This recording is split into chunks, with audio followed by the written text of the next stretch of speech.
Salut les Vatosokos, j'espère que tout le monde va bien. Voilà, on se retrouve pour une nouvelle vidéo, un nouveau débrief de PSG versus Brest. Alors, un match assez satisfaisant dans l'ensemble.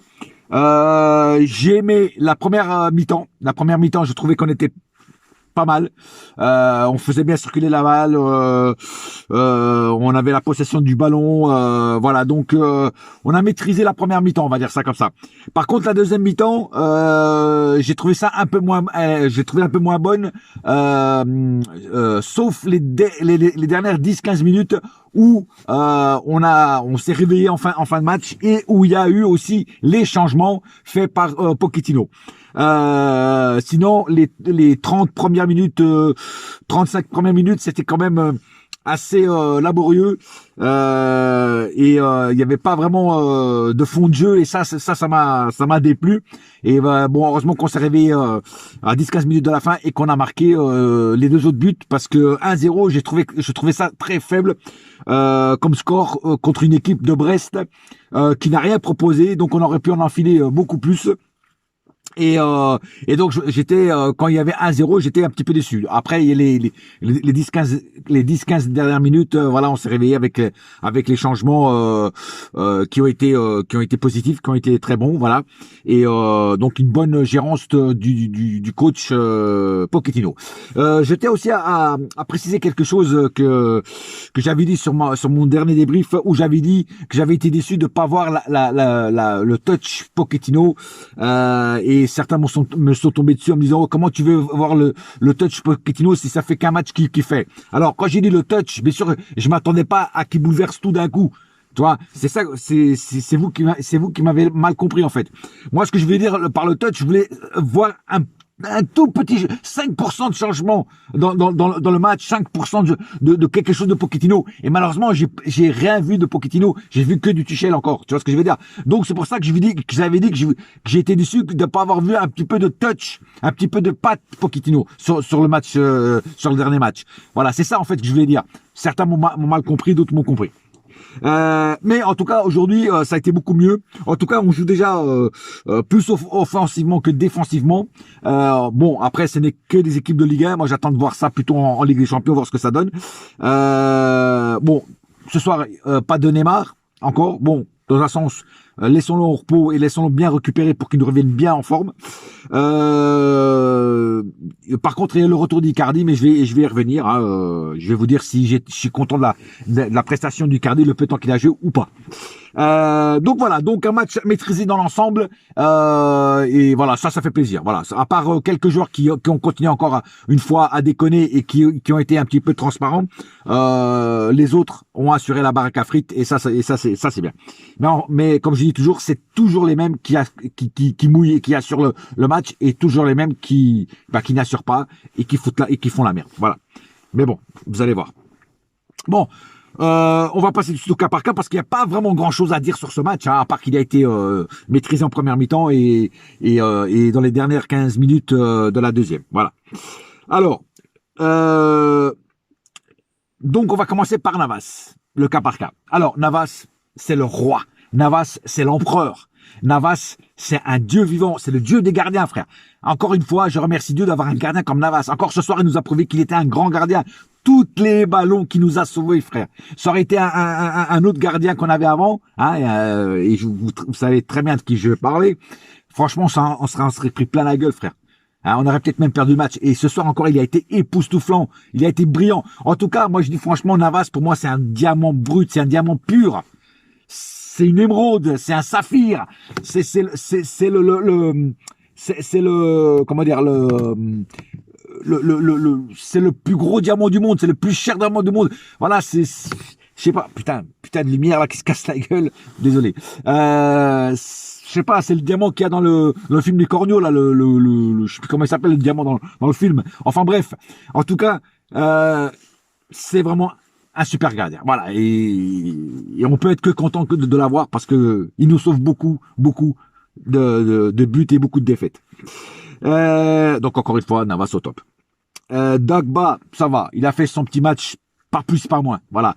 Mais de toute façon, tant que le Florenzi ne sera pas revenu, Dagba, on se tapera du Dagba. Alors, c'est pas qu'il a fait un mauvais match. C'est que, bien sûr, le niveau de Dagba n'est pas extraordinaire. On va dire ça comme ça, tu vois. Il peut largement faire mieux, d'ailleurs, Dagba, s'il veut. Pareil pour Diallo. Diallo a fait son match, mais pas plus. Pas plus. Voilà. Par contre, il y en a un qui fait toujours ses matchs, c'est Marquinhos. Marquinhos, encore ce soir, éblouissant. Marquinhos, toujours percutant, autant défensivement que offensivement. Ces petits coups de tête de génie, même s'il marque pas, il est toujours à la présence sur les têtes, sur les corners, sur les coups francs. Rien à dire, quoi. Marquinhos, notre capitaine. Eh ouais. Becker, ce soir, il m'a déçu. Alors, Becker, en ce moment, il descend il descend de niveau, on dirait qu'il baisse le volume de la radio, et ça me fait chier parce que je l'aime bien, ce petit joueur, tu vois.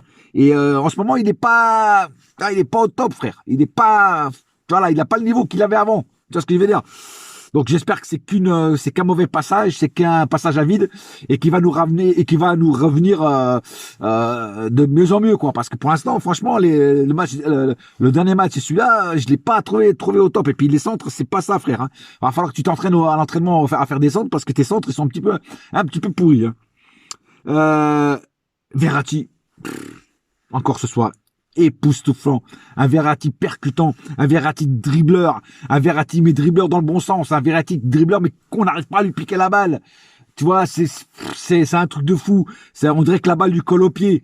Franchement, quand Verratti est là, le bonheur est là, frère, parce que le PSG joue complètement différent. Et tu vois, je suis impatient que reviennent Danilo et Rafinha. Ces trois-là au milieu, oh là là là là là, ça va faire des dégâts, frère, ça va faire des dégâts. J'espère que Pochettino les mettra tous les trois. Idrissa Gueye, comme d'habitude, que dalle. Que dalle. Et en plus, il est sorti, blessé, ou je sais pas quoi, qu'il avait mal au ventre, il a dû trop bouffer de mafé, je sais pas. Ou en tout cas, tant mieux, parce que franchement, qu'est-ce qu'il faisait sur le terrain? Nada, rien, que dalle. Comme à chaque fois. Et je ne comprends pas encore une fois pourquoi il le fait jouer et pourquoi il ne fait pas rentrer Xavi Simons. Je me répète dans toutes mes vidéos, mais tant qu'il mettra pas Xavi Simons, je me répéterai, je le dirai. Pourquoi il fait jouer Idrissa Gueye et non pas Xavi Simons, qui pour moi, j'en suis certain que Xavi Simons, même à son âge, il est un gay. Tu vois ce que je veux dire? Voilà.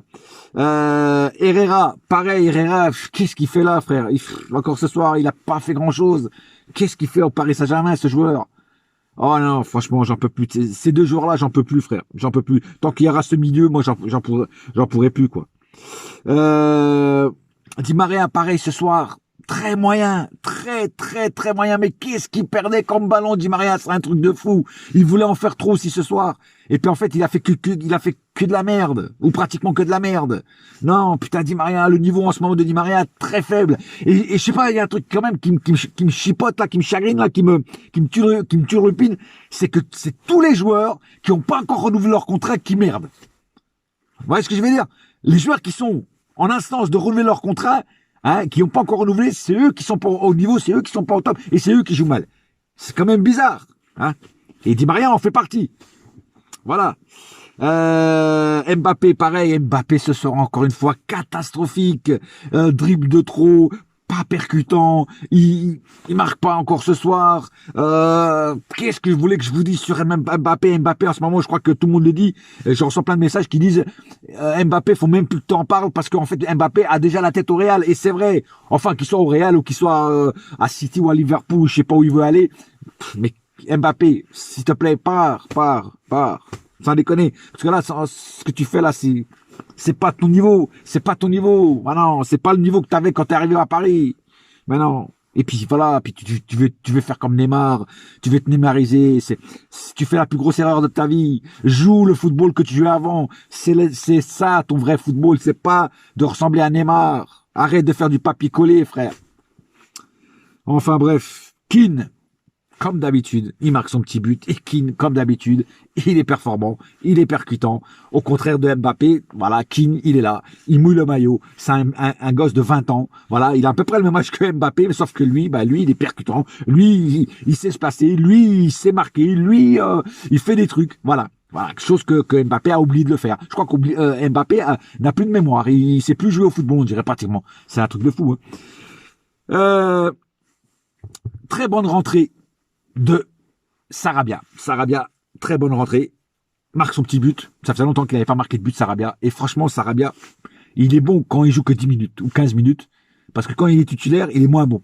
Voilà. Et quand il joue 10-15 minutes, le mec, il marque des buts et il est plus percutant. Peut-être que c'est un joueur qu'il faut faire entrer qu'à 15-20 minutes de la fin. Ça, je pense que c'est son rôle, c'est sa destinée, on va dire ça comme ça. Icardi. Alors, Icardi, je sais que tout le monde, que pas mal de gens attendent attendent de voir ce que je vais dire sur Icardi. Alors, Icardi, franchement, il m'a épaté ce soir. Il rentre à 15-20 minutes de la fin du match et le mec, boum, il est percutant tout de suite. Il est percutant tout de suite, frère.